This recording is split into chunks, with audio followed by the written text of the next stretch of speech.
Syederalun hunian sementara atau Huntara di kompleks kantor Bupati PD Jaya telah dilengkapi dengan berbagai fasilitas pendukung. Pembangunan 162 unit Huntara berukuran 4,5 x 4 x 5 meter oleh sejumlah BUMN itu telah rampung dikerjakan dalam waktu 2 pekan dengan melibatkan ratusan pekerja. Setiap unit Huntara telah dilengkapi karpet dan perlengkapan tidur. Fasilitas umum yang tersedia meliputi listrik, toilet, dapur umum, jaringan wifi, taman, serta lapangan futsal. BUMN juga memberikan kipas angin dan meja untuk kenyamanan penghuni.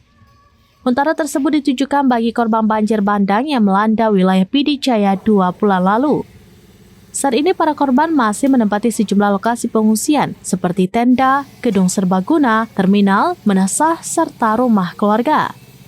Untuk dapat menempati Huntara, korban banjir harus mengisi formulir yang telah disebarkan oleh pemerintah Kabupaten PD Jaya. Meski pembangunan fisik Huntara telah selesai, jadwal penyerahan dan penempatan kepada korban banjir belum dapat dipastikan.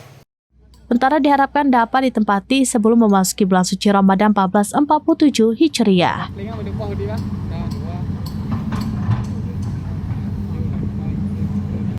Hunian sementara ini sendiri dibangun oleh Danantara dengan jumlah hunian itu 162 unit.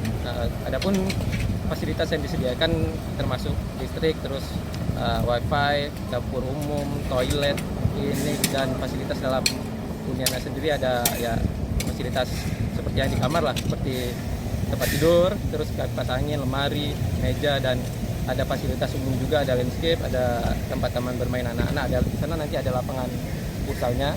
Sini kita untuk Danantara ada 2 lokasi, sisi utara sama sisi selatan yang kita ada saat ini.